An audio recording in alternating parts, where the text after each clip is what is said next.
Muling tumaas ang inflation rate ng Canada noong Enero, pero bahagya lamang po ito, resulta ng federal tax break. Ang ibig sabihin nito sa komunidad, sa report ni Teresa Redula. Bahagyang tumaas ang inflation rate ng Canada sa 1.9% nitong Enero mula sa 1.8% noong Desyembre. Ayon sa pinakabagong tala ng Statistics Canada, malaki ang ambag ng federal tax break sa pagbaba ng presyo ng pagkain sa restaurant at alcoholic beverages. Datos na sinasalamin ang naranasan ng mga mamimili nitong nakaraang buwan. Makita natin na talagang nakatulong ito sa pagbaba ng presyo sa pagkain at sa pagkain sa labas, at alcoholic beverages, laruan at iba pang mga pangregalo. No? Maalala natin nung Pasko kasi nga may mga namili ng regalo. So ramdam po ito ng ordinaryong tao. No? Lalong-lalo na po yung mga kababayan nating mahihirap. Kasi kung titingnan niyo po yung distribution ng gastusin ng typical na mahirap, malaki po kasi yung porsyento niya na pupunta sa pagkain. Nitong Enero, bumaba ang presyo ng pagkain mula sa restaurants ng 5.1%.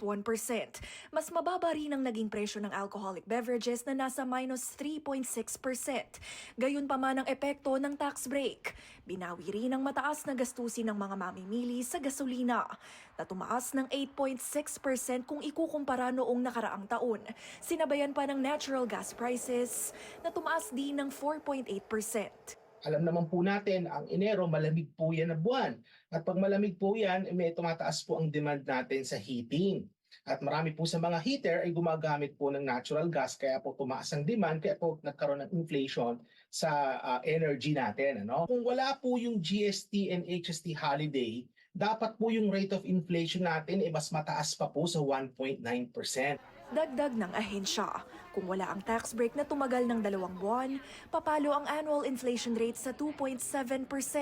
Kaya inaantabayan na rin ng mga ekonomista ngayon kung paano maapektuhan ng pagtatapos ng tax break nitong weekend ang susunod na inflation rate.